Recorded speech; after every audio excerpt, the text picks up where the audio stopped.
Welcome, Megan. I'm so happy to have you with us today. Thank you for having me.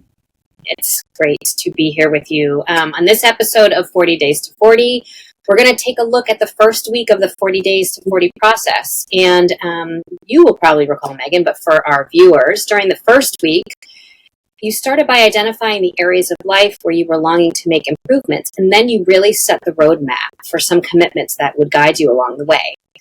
This really kicked off the process for you, and it tends to be for everybody who goes through this process when people start to understand how impactful they can be if they take on this process consciously as they navigate change to turning 40.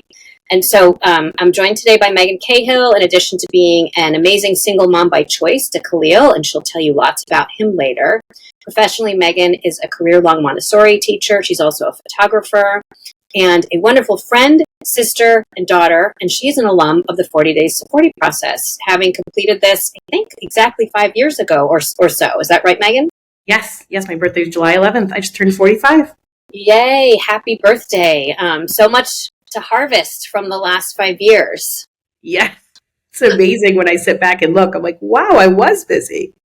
Well, why don't you start right there? Do you remember, when you approached me to do 40 Days to 40 with me, what was happening in your life? Walk us through every aspect that you can recall. Okay, so we met through conscious uncoupling, and that started with I thought it was just a phrase. I didn't realize it was actually a book. And then someone told me about the coaches, and I just randomly found you, which was amazing. So you really helped me through a divorce.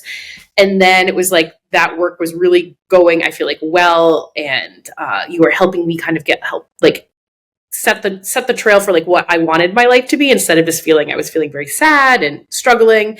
And after we completed the conscious uncoupling, you said, I'm going to do this thing 40 Days to 40. Would you be interested? And so it was kind of I feel the first part of our work was me healing. And then the second part was making kind of setting out a map of what I wanted my life to be going forward. Awesome. And at the time, so you had just been through a divorce. What else, on paper, had happened for you, practically? Oh, okay. So I had just gone through a divorce that was pretty tricky with an ex-husband who had some addiction issues that I was not aware of. So it was it felt kind of sudden. So it was that. And then at that time, I also decided to put my home up for sale.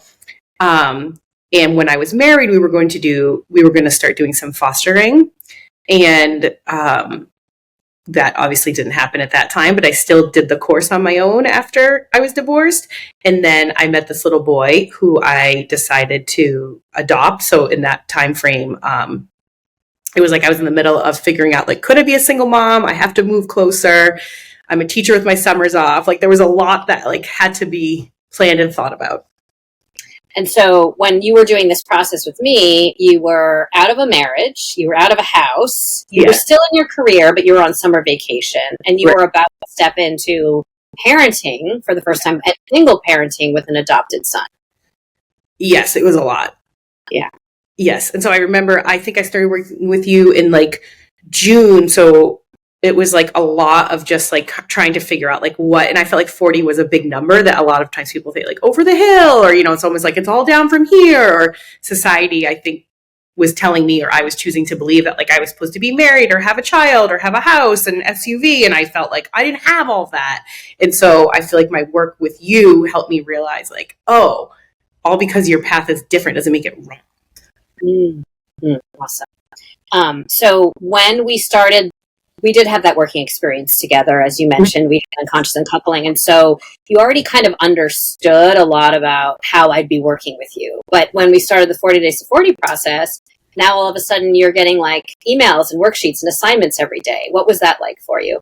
Oh gosh, I remember. I feel my ADHD brain was a little nervous of it, and then I grew to enjoy it. But I also feel you were I feel I thought I had to do my best, an A+ job every day. And some days were A+, and some days maybe were B, where I didn't have that as much to give. And you're that's okay.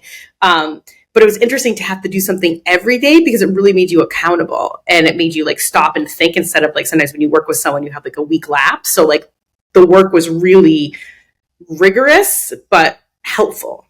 Mm-hmm. It's good to know.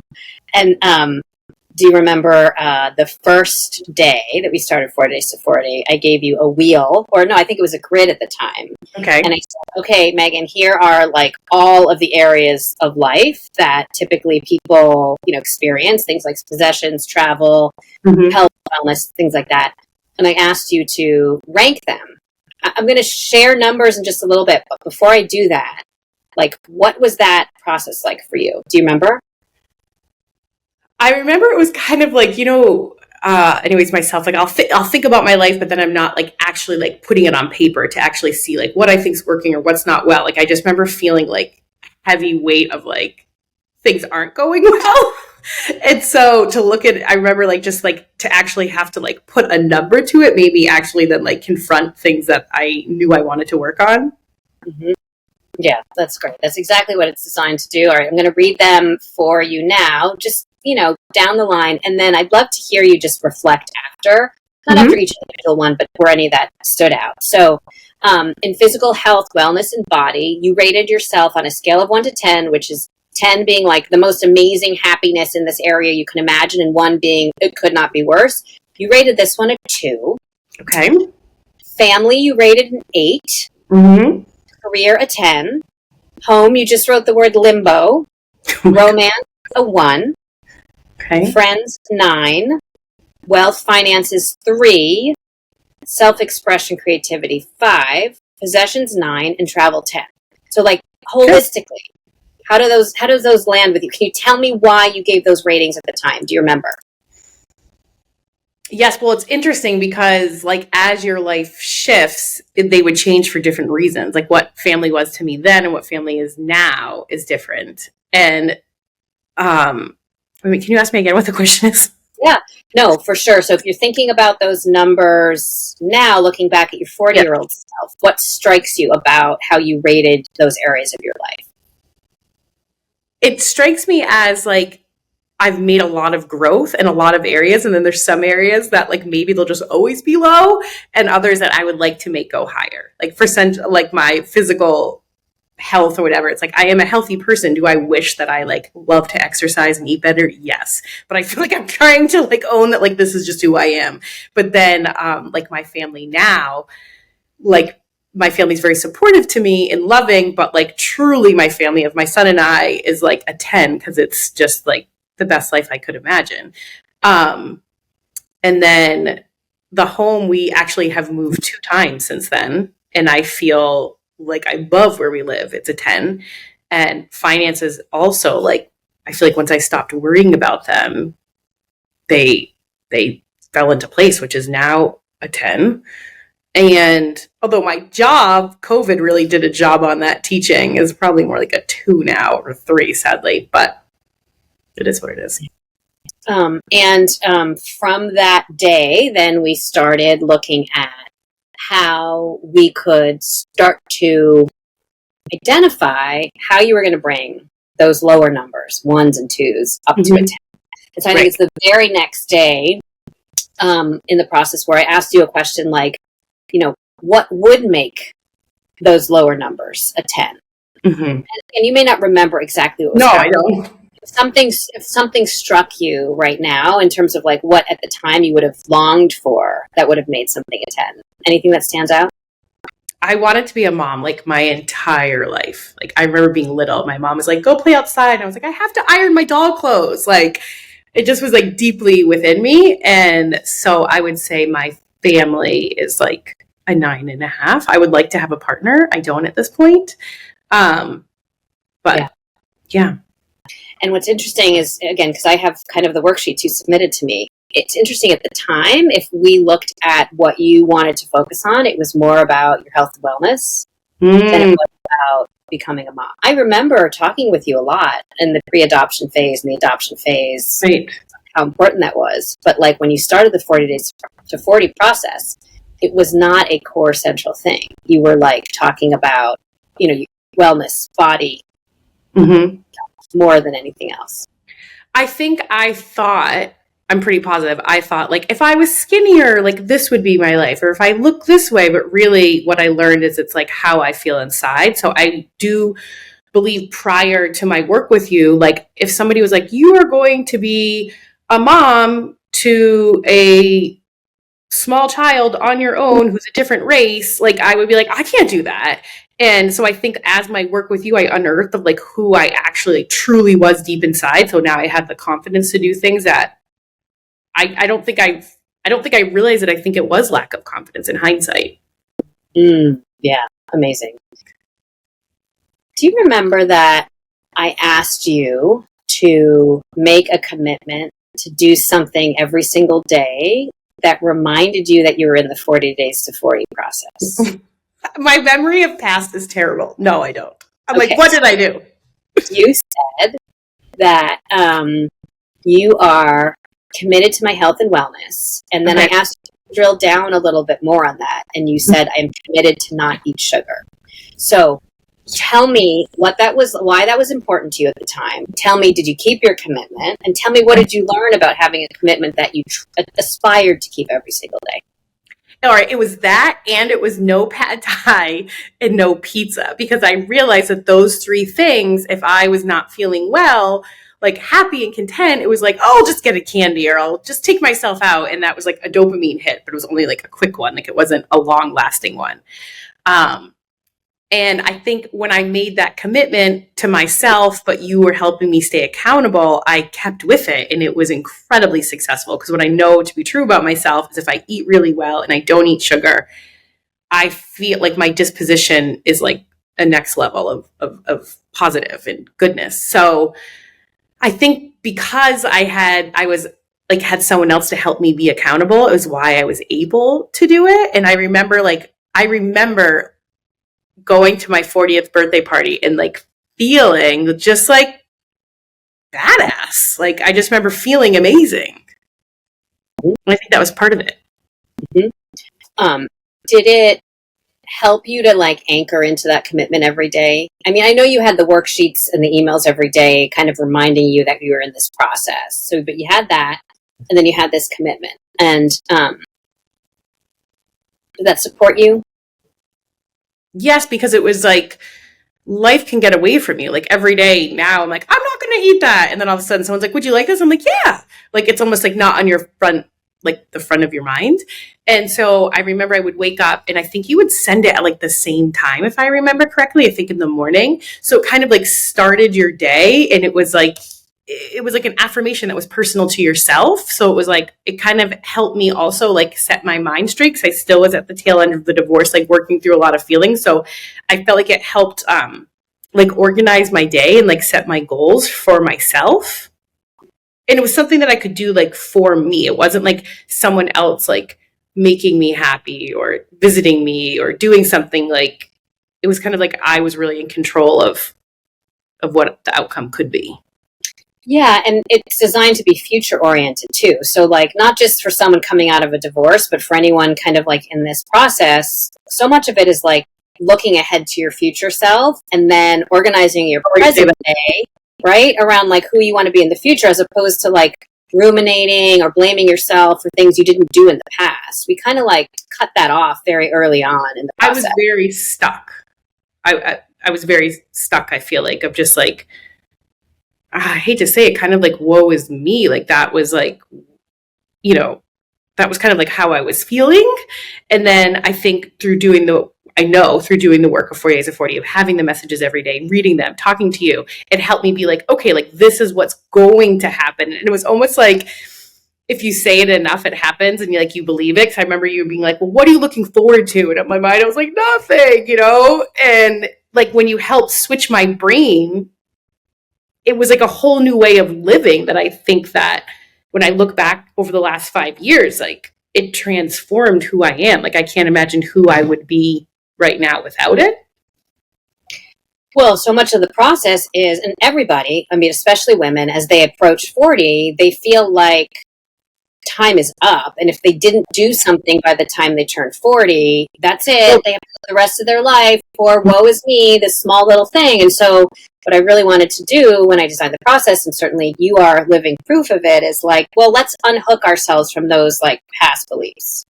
Let's identify what the future person you would be excited to become wants you to do right now.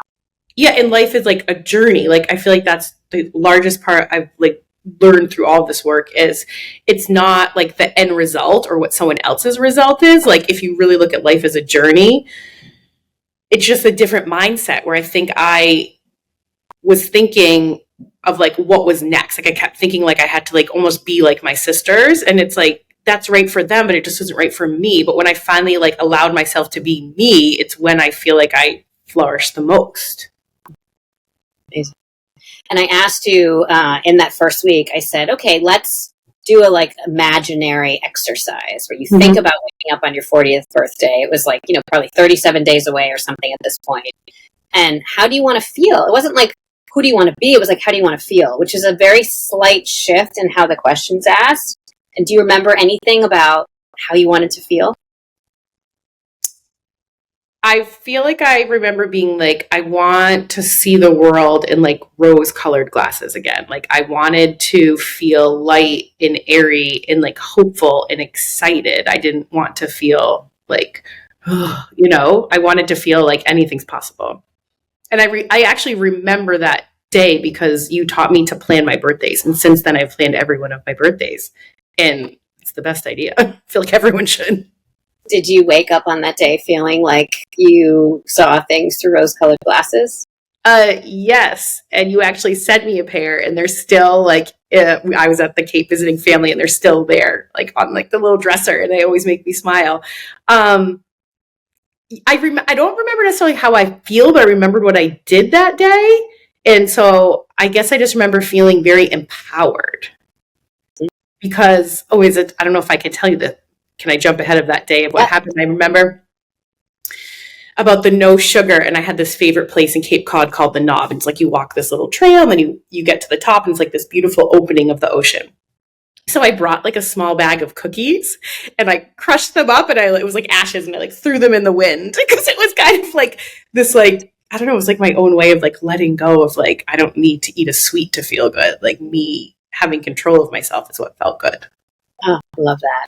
I love that. I want to hear more about your actual birthday celebration a little bit. Okay. Can I read to you some of the things that you wrote down about how you wanted to feel on your 40th birthday? Yes, please. Okay. I want to wake up feeling grateful for the opportunity to wake up near the ocean, near family, and have a sense of excitement for what the future and the day holds. Did we accomplish that? Very much. I want the day to be rewarded with fun and activity and not focused on food. You accomplished that? I think it feels like it was so long ago. I'm like, yes. When I look back, I just remember like smiling and laughing. Okay, the next one you said I want to wake up with a skip in my step. I remember that vividly. Proud that I completed the 40 Days to 40 challenge. Proud that I made a commitment to myself and maintained it. Feel confident and light in my step. Mm-hmm. I want to look in the mirror and feel like the girl looking back is pretty, able to be healthy, be in a healthy, loving relationship, and with mutuality in my relationships. Yes, and that I feel like from the work of 40 Days to 40 and conscious uncoupling, it wasn't like you just do one and then it's over. It's like your brain is changed for the better. Like your heart is changed for the better. Like it's not like you learn it and you're done. Like it almost is like, I think of it as like almost like Montessori education. Like it's not just teaching, it's like a philosophy that you embody. So I feel like conscious uncoupling in 40 Days to 40 was like a philosophy that I work to embody regularly. Awesome. Here's a good one. Mm-hmm. I see rainbows when I close my eyes when I think of this day. Mm-hmm. Very much. My son actually just on the way to camp this morning said, Mom, do you think you see that rainbow in the sky? And like there was not a rainbow. And I was like, oh, I don't see it. I'll keep looking. But what are the odds? That's so funny. Rainbows everywhere. Control of my life, control of my emotions. I want to not think of my losses, but to look at how much I have grown. Yeah, that's actually huge. Can you repeat the part about emotions? Yeah. I want to feel in control of my life, in control of my emotions. And I want to not think of my loss, but look at how much I have grown.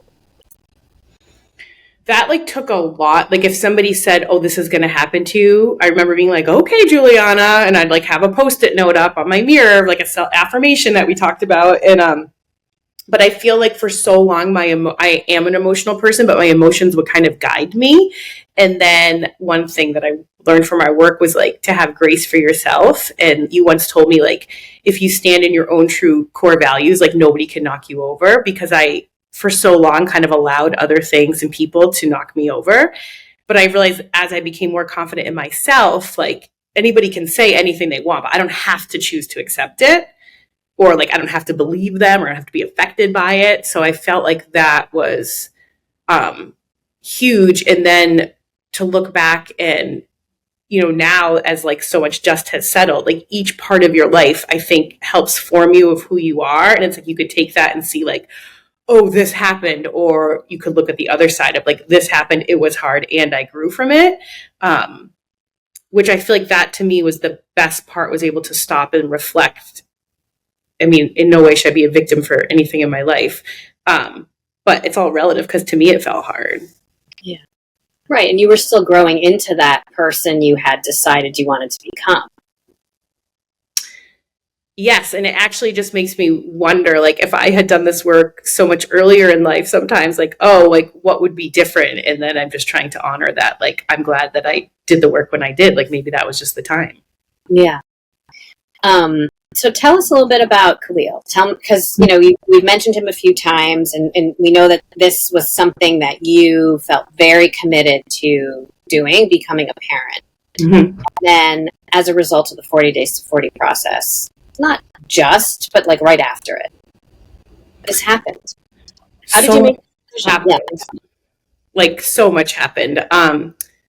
So I'm like, sometimes I don't even know how to like start it all. But what I do think is interesting is I walked out of divorce court in like, I think it was February.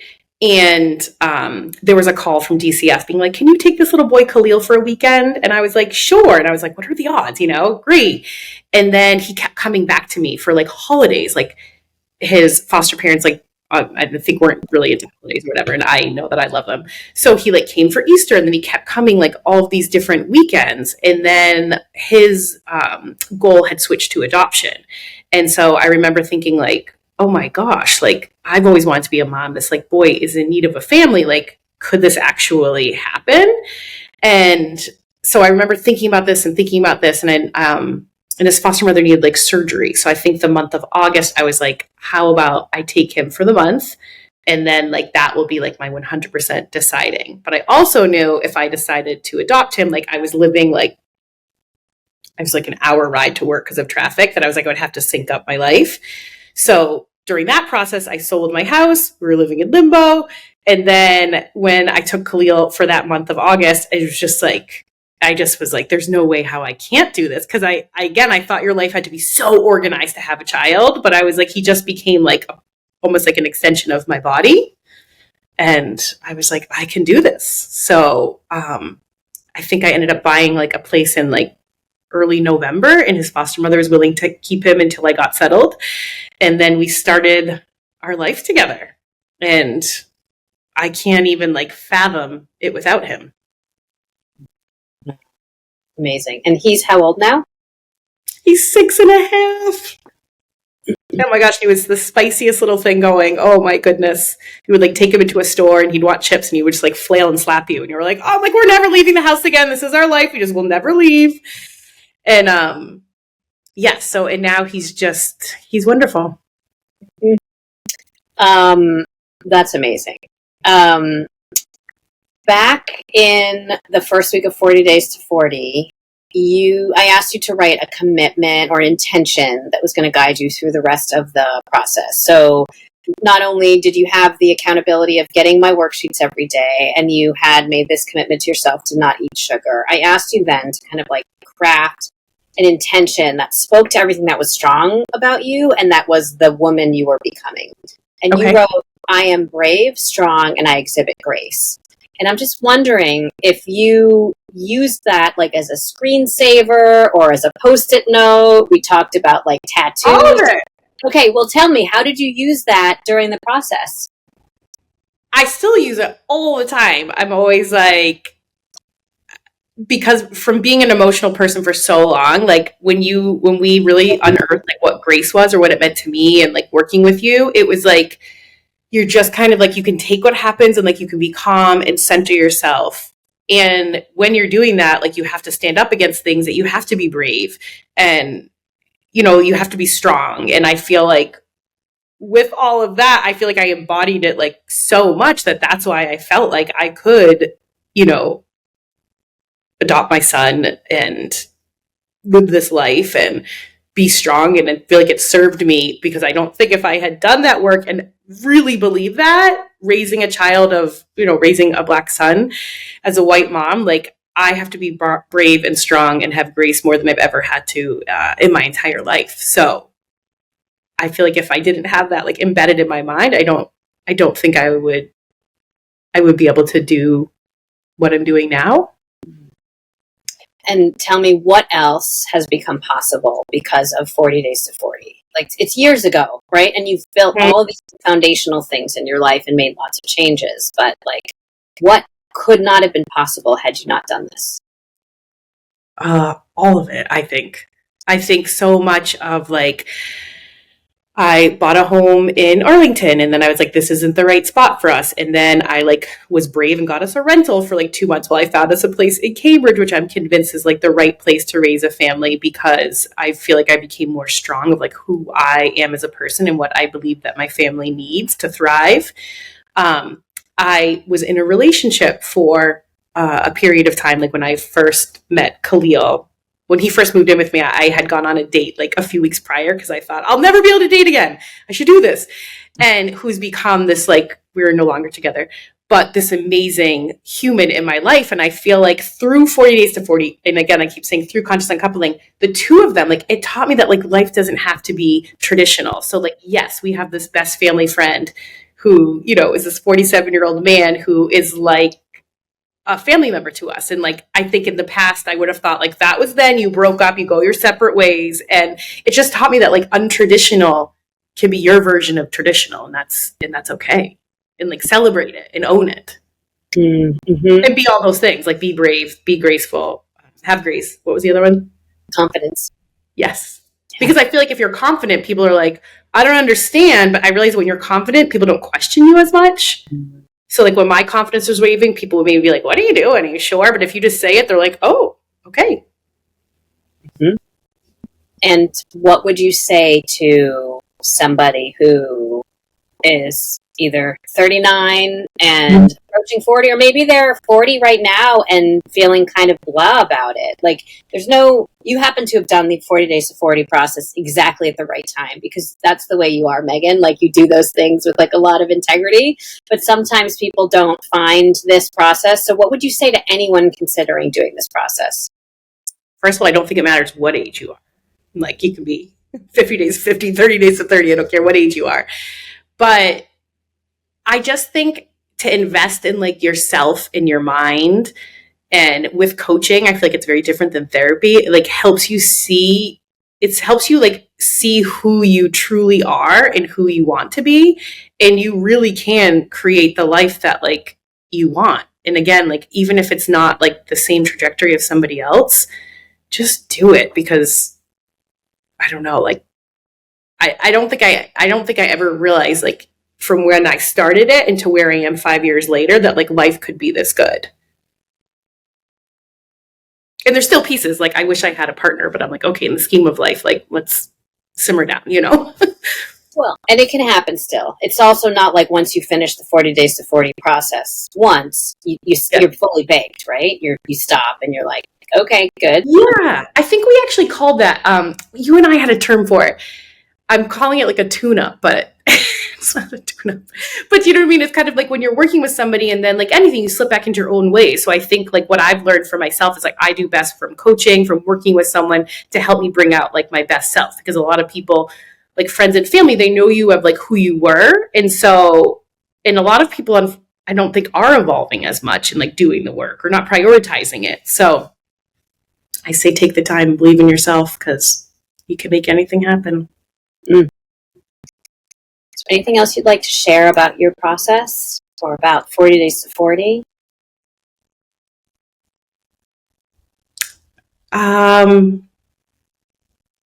For some reason, drawing a blank, I just say do it. Like, it's just, I wish I had one actually every year for my birthday, because it kind of helps you take inventory of your life and where it's going and where you like and where you don't like. And you kind of just like get on the same path.